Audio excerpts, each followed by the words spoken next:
Val and Sheriff Shelley. Good morning. Morning, everybody. Morning.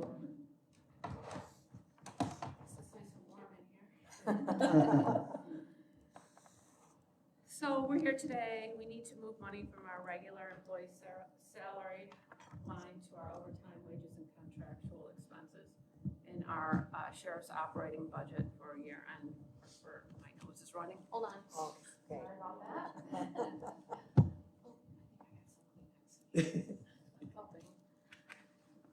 Look at you. That time of year, I'm prepared. I was a Girl Scout. I'm proud to be a Girl Scout, so the two accounts are projected to have shortfalls in 2024 year end in the sheriff's budget, and this transfer requires no additional funding. Regarding our overtime wages, although the sheriff continues to approve back-to-back hiring academies, and we've been able to hire more staff than in the recent past, we still find ourselves with vacancies. Usually that's due to resignations or through attrition or retirements too as well. However, we're not able to increase our staff numbers significantly as we'd like to reduce our overtime. We also were struck with a serious tragedy early in 2024, which required an unusual amount increased overtime to cover those costs. We also can't foresee unplanned events to budget for that have happened in 2024. We continue to hire as promised. Our next academy is going to be in May of this year. And also this past year, the sheriff implemented a work time analysis across the agency, across all departments within the sheriff's office. And then as a result of that, personnel were then redeployed to maximize efficiency within each division, and the sheriff wants to explain more on what we did to try to. Yeah, we did a number of things. We're not hurting personnel-wise in the police division. It's mainly in the jails, but police division-wise, we had an academy of 18. So when you have 18 people in the academy, that means you have 18 people trying to fill those holes on the street. So you're paying double to get the mission done. So that was quite a hurdle for us to get over. And to bring our hiring in line when the civil service list comes out, we ran two academies simultaneously, one on overtime for a month to bring those in sync with the list, because it's truly dog eat dog trying to hire. So if you're a month late when the list comes out, you've got slim pickings. So you want to be on top of the list when it comes out and align your academy that way. So that happened in this cycle. One thing we did with scheduling, patrol-wise, all our shifts overlap. So that reduced overtime. We always have a police division person on the street. So that was one thing we did. The Jamesville schedule, we brought the patrol schedule to Jamesville. By doing that, our personnel-wise is about the same. Initially, we went from 82 to 86. Now we're down, I think, to 83 people working there. But bringing that patrol schedule to Jamesville, we were able to double the work. So we went from 70 inmates at Jamesville. This morning we had 138. Typically we have 150 to 160. It goes down over the weekend because some get released. But by doing that, our overtime was flat, but our sick leave went down because we introduced this better schedule. We were able to double their work. So it's a huge success story for a model for the rest of the state to follow. We can't bring that same schedule to the Justice Center with the same results because the Justice Center has JMEDs where we can't order them to work. It's only a successful story if you can order your workers to work, which isn't an issue at Jamesville because they get 3 to 4 days off every other week. So they're looking for the work because their lifestyle is based on that overtime. So those are some of the things we did to offset this need, but that's still run a lot of overtime with the jails. We're down over 100 positions. We can start with 70 people in a interview night and be lucky to get 5 to 10 in an academy. Then we'll lose like 3 of those in the first week of the academy. So I can answer questions about what I'm talking about. Is this the mental health for the incarcerated individuals? Is that a program that the state before the pandemic used to pay. Yep, so now we have, well, I don't know if it was before the pandemic, I can't answer that, but I. There was a program that, before your time, that during, and they stopped it during the pandemic. Yes, correct, okay. Yeah. So this is, again, I just want everybody here to realize, this is a program that used to be paid for, Right, helped by the state. The state has now put that on the taxpayers. yes, So we're paying 100% of that, where we used to pay 50%. So here's another unfunded mandate to the tune of $400,000, which affects your budget greatly. But that was budgeted, that change, I think. yes, an Yes. increase, But it's still. New York State throwing it down to us, Yeah. yeah. And it did increase for 2025, but we don't know how many people are gonna need these services. I mean, I think you have the program info sheet. Yes, I do. Yeah, one inmate housed at a mental health facility is around $42,000 a month. What they call the 710s. It's Yes. extremely Yeah. expensive mental health for inmates. And then in December, working with Jason Dean, that we saw a peak of, for December, we got a bill for $814,874. Just crazy, but, it's, Understood. we have to pay, the county, we have to pay 100% of that, so, What are we used to pay? right. Do we know how many vacancies are in each division right now? Division of, Police, custody, corrections? Yeah, police division, other than normal, we have almost none. People are leaving, we're hiring, we're in great Just shape. attrition. Police division. Attrition, this Husak Jensen event, when the dust settles, it's probably gonna cost us around 10 people. We had a person come in October. He's early on in the Hooch event. He was on the murder up on 57, 3 tours in Afghanistan. He was wound tight, came unwound, and just quit. We've had other people with like 8 years on just resign, I've had enough.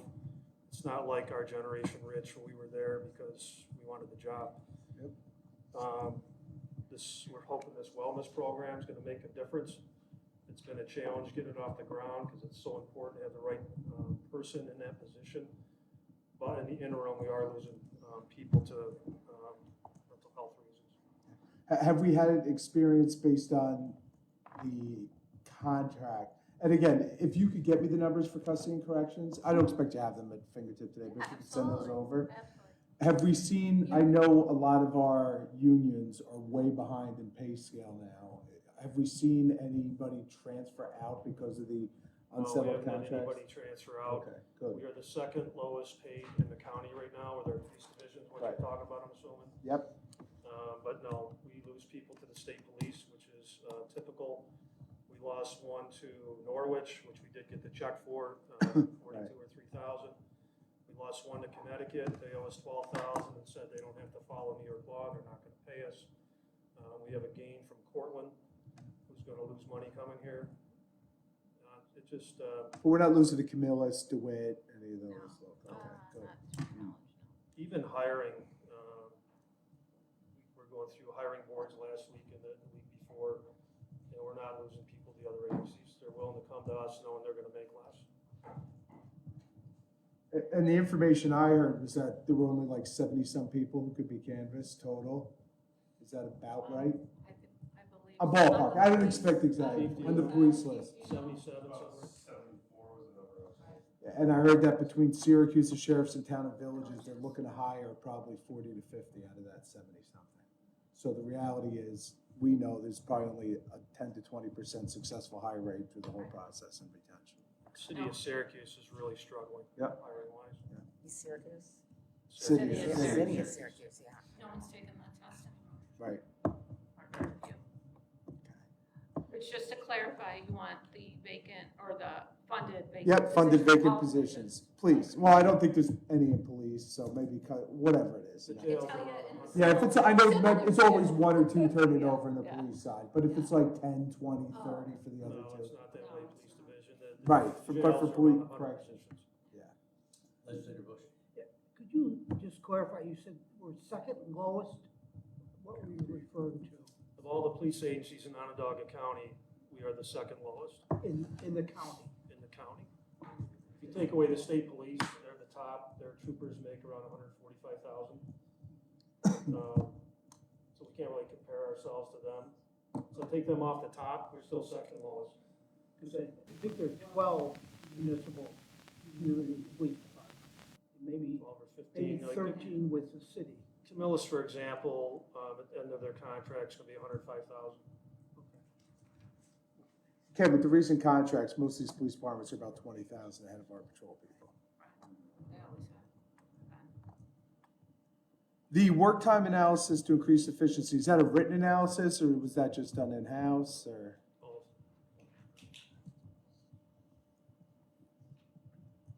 Any other questions? Mr. Chairman. Morning, Sheriff, thanks for being here. So we're the second lowest. Who's the lowest? List is on my desk. That's fine, that's fine. Any,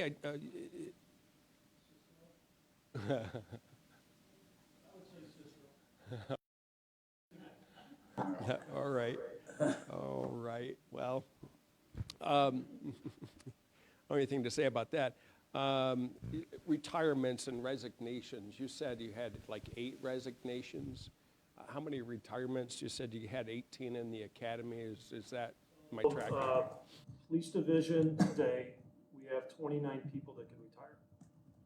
Okay. Today, walk out the door. We have some people in their 60s working, who probably die on the job. And then,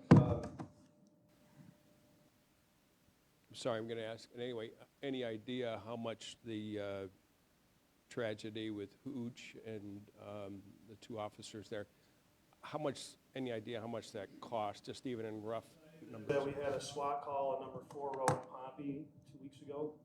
An event like that, a basic SWAT call is gonna cost you around 10,000. So an event like Hooch that went on for days, I didn't. it's fine. It's just, We can look that. no, that's Fine, it's not necessary. Put a number to Yeah. something like that. yeah. You know, obviously, from my chair and for most of the community, our thoughts were just do what you have to do. And, you know, just try to be safe and take care of the people there. But as far as overtime, it was not my concern at the time. And so just to give some perspective to the overage, right, with my mindset was just do what you have to do. But Police work has gotten more dangerous. Be very careful what you believe, what you hear, because they talk about numbers. You know, crime has gone down since the 80s, things like that. I was in a briefing in Albany about a month ago, and DCJS said only 35% of police agencies in our country report the index crimes. So the index crime report, where they say crime is down. If you only have 35% reporting, how is that even close to an accurate number? And a lot of things, when you see the crime numbers, they don't talk about juvenile crime. Of course, your younger people commit most of your crime, so be careful with the numbers. It's definitely more dangerous with our young people with guns and things. We're getting a lot more guns off the street than we ever did in the past. Any other questions? Yes, mine is the, well, regarding the overtime, mine is the extenuating circumstances. What do you look at like next year as far as overtime? If you're making the same moves, do you expect it to be less or? And Chief and I actually just had that discussion. We've come in under budget 2 years in a row. And the question is why, and the answer is better management, especially overtime. We accept the fact that our jails run on overtime because we're short 100 positions. Who's filling those people on overtime? We will keep looking for those efficiencies. I'm having a work study done in booking, for example. Chief Trapakowski is going to be doing that. And we'll see if we can find some efficiencies there. The commissions of corrections is coming in to do an analysis as well. They haven't done one since 2002. You know, how many people do you have to have in booking? How many people do you have? How many sergeants do you need? So we're going to have that reevaluated because that 2002 evaluation would have been done with a maximum inmate population, which we don't have anymore. It's a continued, the inmate population continues to rise disproportionate to the state, but it's not like it was in 2002. All right. All right, we need a motion to go ahead and approve that transfer resolution. Make the motion. Move, need a second? Take a pick. Charlie, all in favor? Aye. Opposed? Good, thank you. Next is the bond resolution authorizing the sheriff's evidence storage area. I don't know if you want Archie, he's willing to come up and help if you need him to do that, so. He knows more of the history than the rest of us. Yeah. You want my seat, Archie? No, I can drag it up there. All right. I'll get closer, Lisa.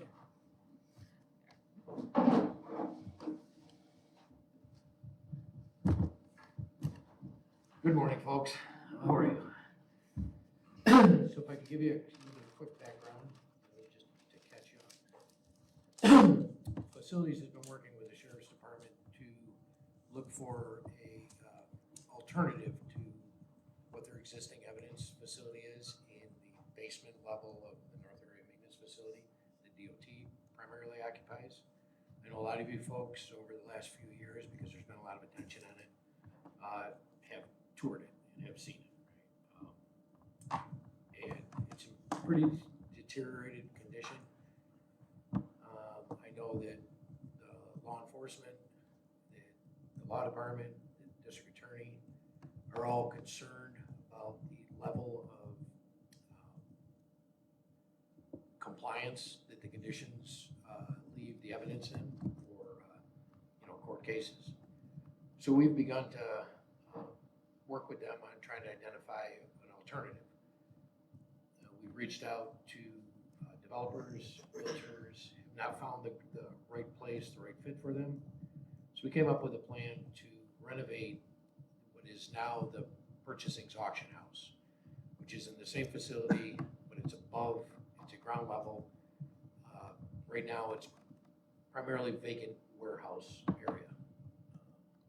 It's about twice the square footage that they occupy now in the basement level. And we've begun that process with my own in-house architects. Hon Palm in particular has done the development past the schematic phase. And at this point, we're waiting for the funding authorization so that we can begin the mechanical, electrical, plumbing engineering side of it and incorporate that into a bid package to put out on the street. While we're working on this, we've done probable construction cost estimates, and that's where we've come up with a number of $5,475,000, which we believe is reasonable to, renovate this space. If anybody's interested, this is just a little bit of a generic layout. There's not detail, but it'll just kind of give you an idea of what we're looking to do in that warehouse space in order to give the folks what they need here in the Sheriff's Department. We've taken all the information for the design from working with the sheriffs in determining what they need. So we didn't invent this. This is stuff that they need, stuff that is statutory, things that are efficient for them to operate a compliant evidence facility. We've done a fairly detailed probable construction cost, but we'll need to fine tune that once the mechanical engineering is complete. I know originally that we had talked just a few years ago about working with the city and the sheriff together. Is that, now that they're moving out, they're moving in their own building, they're gonna do their own evidence storage, and this is why we're in the position we're in, correct? It is generally correct, yes. I was concerned with that city project that's in my office. Joe Cecil asked me about it. Mhm. My concern was we would get like 3/4 of the way done and the city would run out of money. And who would foot the rest of the bill? That's why I wouldn't agree. We own this facility already, so, We do. and it's enough room to expand in say 20 years. Is that the probable lifespan that you would have enough room for 20 years? No, more than that. More than that, okay. Any questions? Yes, Legislator Bush. Do you have a timeline on this? So we expect through this process, it'll be the first week of March before we go to session for the release of the funds. In the meantime, we'll probably advertise the mechanical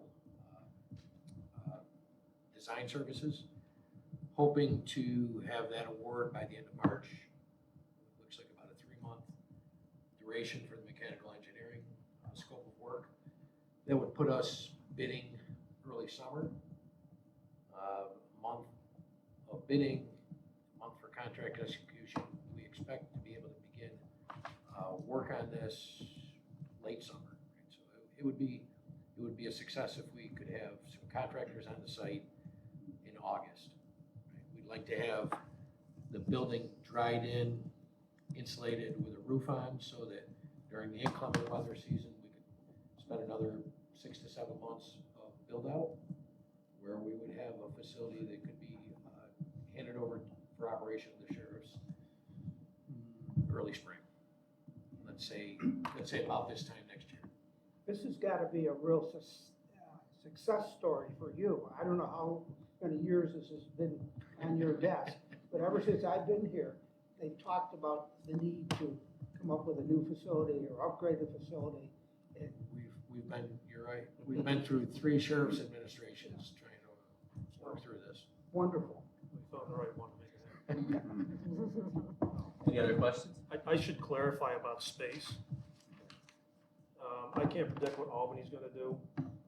For example, if you get a DWI because of the SAFE Act, the judge is gonna take all your guns and I gotta hang on to them. So we have over 4,000 guns piled up like cordwood in there.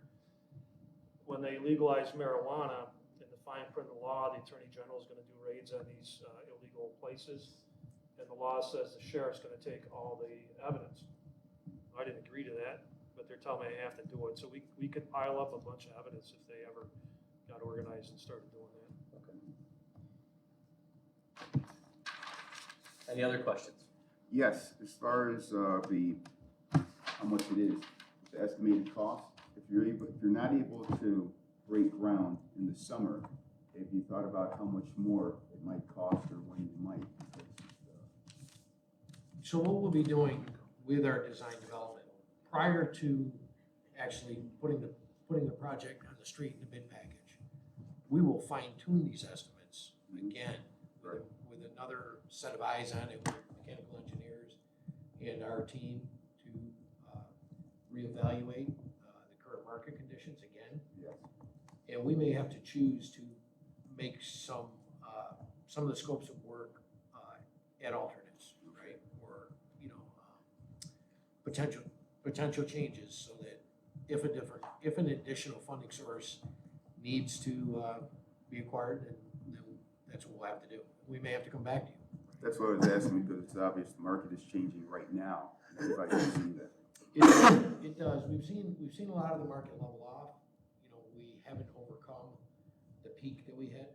Mhm. It is leveling off, so we're not getting those huge fluctuations, which we did experience, 3 years ago, 4 years ago. But I can't predict the upcoming economy either.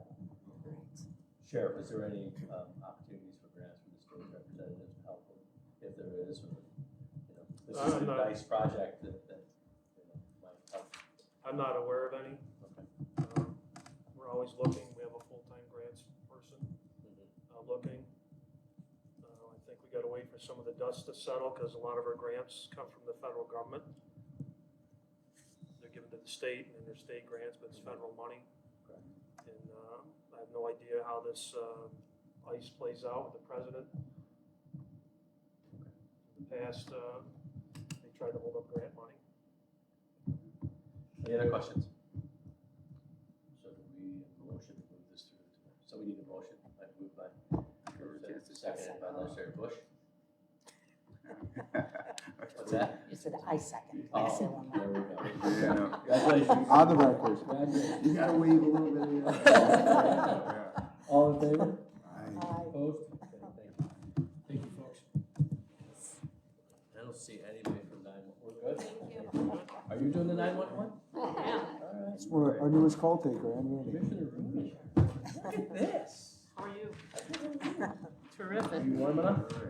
Am I warm enough? Yeah, showed up with tissues. Like- Somebody else said it was nice and warm in here. Because you've been out yeah, shoveling. yeah. That's it. Better than outside, let me tell And you. now scraping snow off there. Nice. So Ready? this is, yes. Yeah, this is an iPad refresh for 911. It will support all of the disciplines, police, fire, EMS. It is a precursor to next-gen system that will be a few years down the road. Onondaga County can be very proud of our ICAD and 911 system currently. This is something that's been in the works for quite a while now.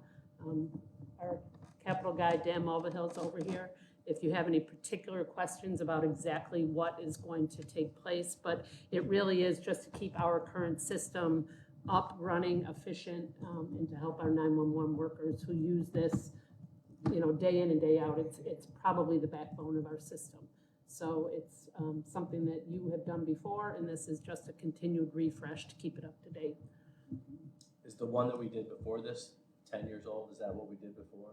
Was Is it 10 it years? 10 years? If it's 10 years, then Yeah, it's so really I met old. with Julie and their new deputy, Dana, early last week, and this project's done about every 5 or 6 years.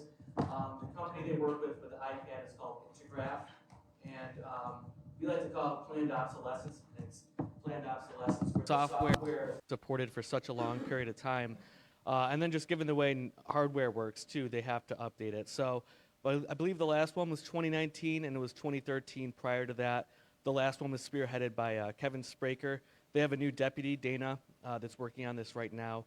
I believe they should be finalizing the agreement on the exact hardware and software specifications by mid-May.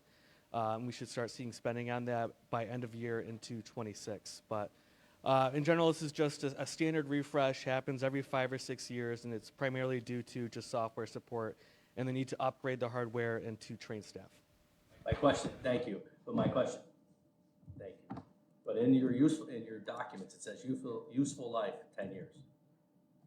So why are we, I agree we gotta do this, but something's not meshing here. So That's why and we're doing not, a 5 to 6 and says 10. we need to do it, I get it, I but think- I think you gotta change that to a 5 to 6, not 10. If you're paying for Is that something because that's the only move, good for 5 to 6 to years. next gen? Is that the Yes, I full believe that was move? also because of Next gen, that was one thing put something- down by Kevin Spraker as an initial estimate, but based off my discussion with the department last week, that was the approach that they were going to take. Was they assumed it was a 5 to 6 year refresh, but when this was being developed last year, they told me because of its connection to next gen, they estimated a PPU of 10 years. And that's also the amount that I assume will be put on the resolution that's reviewed by bond counsel.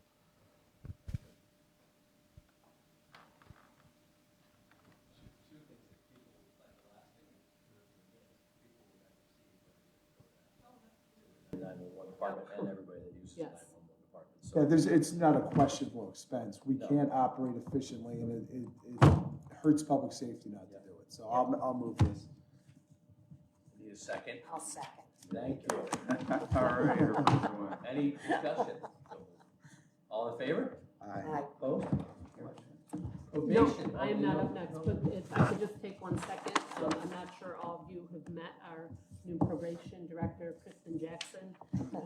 She is amazing, and I think you will find that, and just doing a tremendous job. So I'm glad you are giving her the opportunity to You didn't want to talk. stay up here with us? I will stay. Yeah. That's what I meant. No, I'll abandon her. Thank you. Welcome. Thank you for having me. I appreciate it. It's very nice to meet all of you and see some of you that I've already met before, so thanks for having me. I was asked to come and just kind of give an update about what we've been doing and what we plan to do, so I will briefly, which I'm not great at brief, but I'm gonna try, give you a kind of peek into what's been going on at probation. Number one, I just wanna remind everyone that probation is driven solely by the courts. Judges place individuals on probation, they order investigations, so our workload is decided by the courts. We're at their mercy every day. I'm happy to report that our line is fully staffed.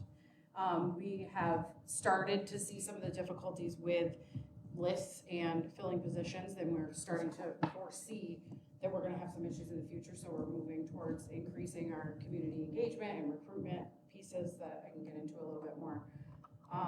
One of the biggest things that we have kind of tried to incorporate into all of our actions at probation now is the concept of procedural justice. That's something that's been being pushed by DCJS for several years now. It's evidence-backed that individuals who are involved in the criminal justice system tend to modify their behavior and are more compliant and more likely to be successful if they understand what's going on and if the procedures that we have in place make sense to them and they know what is actually going on. So that's something that it's also about fairness, transparency, just being respectful to people, and also just giving people a voice as far as what's going on with their case and how we're treating them.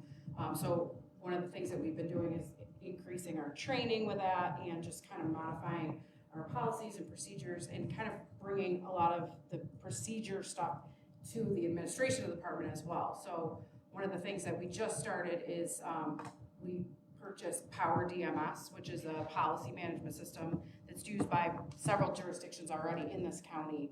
It's a law enforcement policy management system that will also help us to increase our use of trainings and actually being able to watch the trainings and keep track of evaluations and make sure that people are reading those policies and following those policies and understanding those policies. So that's been a big thing. Another thing that we did with our training is we actually have been talking about this for a long time. This started with my predecessor, was developing an actual training unit.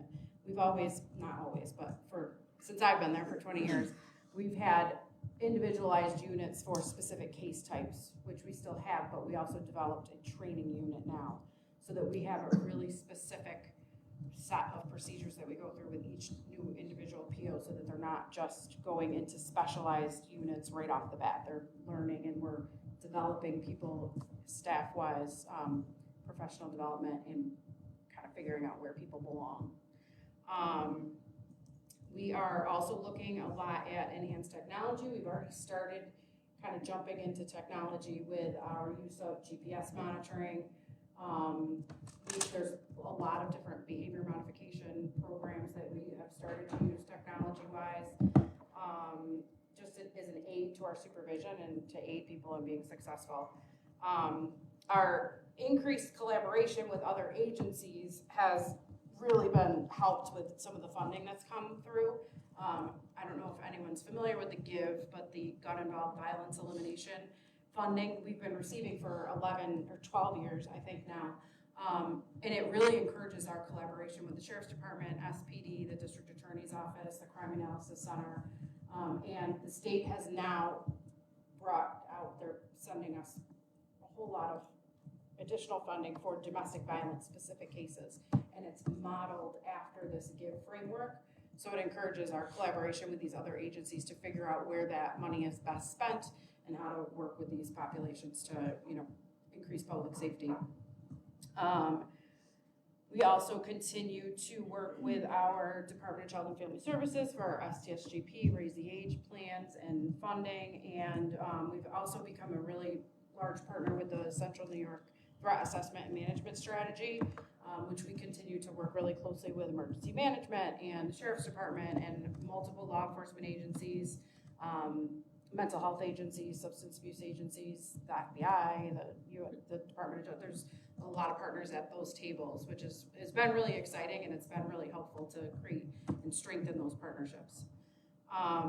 As far as juvenile justice goes, with the Raise the Age STSGP funding, I'm sure you've all heard that the state just recently granted the probation department $1 million in funding to increase our restorative justice practices and try to determine what the best course of action is for some of these juveniles that continue to be. Can I interrupt you for 1 second? Once that plan is approved by the state, we'll be bringing it over for you to accept the funds. Yes, same with domestic violence funds too. So they give you the funds, you create a plan. Then they say yes, then we come to you. And you say March. Yes. Thank you. So that should be coming soon. And we've done a lot of, one of the things that I've been really really trying to focus on is data and actually getting the correct data. And we've enlisted the DCGS Knowledge Bank to start providing us more feedback as far as the juvenile justice situation and because you can do a lot. You can manipulate the data in lots of different ways. And obviously we want to see where we're going to get the most bang for our buck as far as this goes. So we're looking at increasing a lot of our different efforts. One of the things that we've already done is the Destiny USA approached us right before Phil left. And they had seen such a difference in our patrolling of the mall with engaging with the community.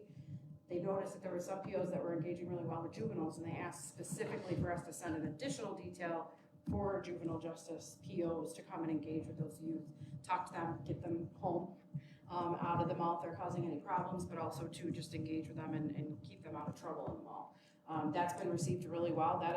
They pay us directly to have people go and patrol the area, so that's been well received. We continue to do our Armory Square details.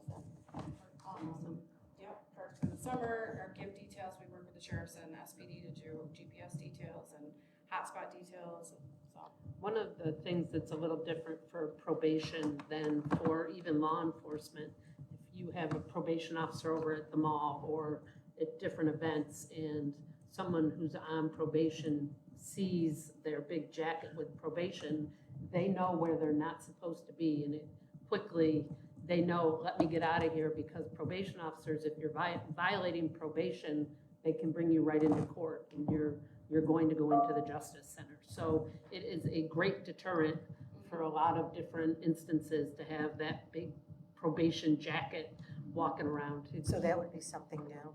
That's something we're doing You're doing currently, currently, yes, but it's okay. being expanded, Okay. so. And prior to GIVE, there was impact. We had the same success having probation and parole out with us there, because they're used to dealing with law enforcement every day. When they see their probation or parole officer there's a higher level of concern. So right. I think that's fantastic. What are you finding has been the hardest, to try? Besides the person sitting, let's not let sit or push. One of the things that, and I don't know if I should say this or not, but just be honest, the state has qualifications in order to move people through the ranks at the probation department. Isn't necessarily any training program for how to become a director or an administrator. So it's all, I was under Phil's wing for a while before, but it's just trial and error, and I don't think I've erred that much yet. So I think we're getting there. It's been really exciting. It's a whole different world, but I think it's a huge benefit to have administration who've been in the field and know what probation is about. I was in the field for 20 years and know what POs are going through and try to relate back.